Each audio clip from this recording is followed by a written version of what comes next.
தமிழுக்கும் தமிழ் மக்களுக்கும் விஜய் உஜாடமான பணிவான வணக்கங்கள். நீங்கள் பார்த்து கொண்டு இருப்பது ஒயிட் டென்ஷன். இன்னைக்கு நம்ம வீடியோல எதை பற்றி பார்க்க போறோம்னா, நம்ம விஜயகுமார் அவர்களுடைய நடிப்பில் வெளியே வரப்போகிற படம் தாங்க எலெக்ஷன். ஸோ இந்த படத்தோட ட்ரெய்லர் ரிலீஸ் பண்ணிருக்காங்க. அதை பற்றி தான் இன்னைக்கு நம்ம இந்த வீடியோ பார்க்க போகிறோம். டைம் மிஸ் பண்ணாமல் ட்ரைக்குள்ளே போயெல்லாம் வாங்க. இந்த படத்தில் நம்ம ஜார்ஜ் மரியன் அவர்கள் அரசியல்வாதியாக வந்திருக்காருங்க. அதாவது தலைவருக்கு கீழே இருக்க தொண்டனா வந்திருக்காரு. ஸோ கட்சியில் நடக்கிற எல்லா வேலையுமே இழுத்து போட்டு இவர் தாங்க எல்லாத்தையுமே செய்வார். எல்லாருக்குமே தெரியும் கட்சியில் இருக்க தொண்டனுக்கு எந்த மாதிரி மதிப்பு இருக்குது, ஸோ அவங்க எந்த மாதிரிலாம் நடத்துவாங்கன்றது. அதை தாண்டி தலைவருக்கு தேவையான எல்லாமே தொண்டை செய்யும் போது தொண்டை மேலே வரணும்னு ஏன் தலைவன் நினைக்க மாட்டேன்றாங்க. ஸோ அந்த மாதிரியான விஷயத்த கொண்டு தலைவனா தொண்டனா அந்த மாதிரி தான் கொண்டு வராங்க. ஸோ ஒரு கட்டத்தில் நம்ம ஜார்ஜ் மரியன் அவர்கள் எலெக்ஷனில் நிற்கிறாருன்னு நான் நினைக்கிறேன். ஸோ அதை பிடிக்காத பல பேர் நம்ம ஜார்ஜ் மரியன் அவர்கள் எலெக்ஷனில் நிற்கிறத தடுக்க முயற்சி பண்ணுறாங்க. ஸோ அதுக்கப்புறமா நம்ம ஜார்ஜ் மரியன் அவர்களுடைய பையன் இந்த எலெக்ஷனில் நிற்கிறாருங்க. ஸோ முன்னாடி நம்ம விஜயகுமார் அவர்களுக்கு இந்த தேர்தலில் நிற்கணுன்ற ஆசை எதிர்பார்ப்பு எதுவுமே இல்லை. ஆனால் ஏதோ ஒரு காரணம் தராமல் ஜார்ஜ் மரியன் அவர்களோட பையனா இதில் விஜயகுமார் அவர்கள் எலெக்ஷனில் நிற்கிறாருங்க.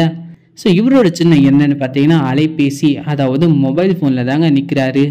சரி, இது காத்தா பரவி எந்த அளவுக்கு போயிட்டு இவர் ஜெயிக்க போகிறாருன்றத ஒரு எலெக்ஷனில் இவர் காட்டுற இதெல்லாம் செம்மையாகவே இருக்குங்க. அதுவும் தெருவாக போய் ஓட்டு கேட்கறதுலாம் ரியலாக காட்டுற மாதிரியே இருக்குது. ஸோ அதை தாண்டி இவர் எலெக்ஷனுக்காக என்னென்ன செய்ய போகிறாரு. இன்னொன்று இவருக்கு ஒரு காதல் இருக்குங்க. ஸோ காதலிக்கிற எலெக்ஷனை நிற்கக்கூடாதுன்னு இல்லை. ஸோ காதலியும் எலெக்ஷனையும் ஒன்றா பார்க்குறது எந்த மாதிரி இருக்க போகுது அப்படின்னு தான் எனக்கு ஒரு சந்தேகமாக இருக்குது. ஏன்னா ஒருத்தர் எலெக்ஷனில் நிற்கணுன்னாலே மரணத்தை அடகு வச்சு தான் நிற்க முடியும்.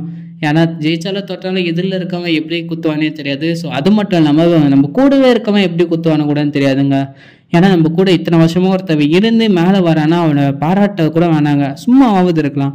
ஆனால் எதனால அவன் மேலே போனான்னு சொல்லி அவனை முதுகில் குத்துறதுலாம் சரியான கெட்ட பழக்கங்க. ஸோ இந்த மாதிரி யாராவது இருந்து இவரை முதுகில் குத்திடுவாங்களோ அப்படின்ட்டு ஒரு எதிர்பார்ப்பும் இருக்குது. ஏன்னா அரசியலில் இதெல்லாம் சொல்ல முடியாது இல்லைங்க. அதை தாண்டி நம்ம விஜயகுமார் அவர்கள் தொடர்ந்து அரசியல் சார்ந்த படமாகவே நடிச்சிட்டு இருக்க மாதிரி எனக்கு ஒரு ஃபீல் ஆகுது. உங்களுக்கு எப்படி இருக்குன்னு தான் கமெண்ட் பாக்ஸ் கமெண்ட் பண்ணுங்க. நம்ம ஜார்ஜ் மரியன் அவர்களுக்கு என்ன ஆச்சு, எதனால் அவரோட பையன் எலெக்ஷனில் நிற்கிறாரு. ஸோ இதெல்லாம் ஒரு பெரிய கேள்விக்குறியாக இருக்குது. ஸோ படம் ரிலீஸ் ஆகும்போது நமக்கு தெரிய வரும் தான் நான் நினைக்கிறேன். ஸோ நம்ம ஹீரோடைய காதல் ரொம்பவே ரொமான்டிக்காக போயிட்டு இருக்கும் போது அடிச்சா பாருங்க அப்பாயின்மெண்ட் ஆர்டரு, அது ஆண்டவனுக்கு எடுத்தோ இல்லையோ அவங்க அப்பா கேட்டுச்சுன்னு நினைக்கிறேன். ஸோ அதனால சரியான ஃபைட்டில் வச்சுருக்காங்கன்னு நான் நினைக்கிறேன்.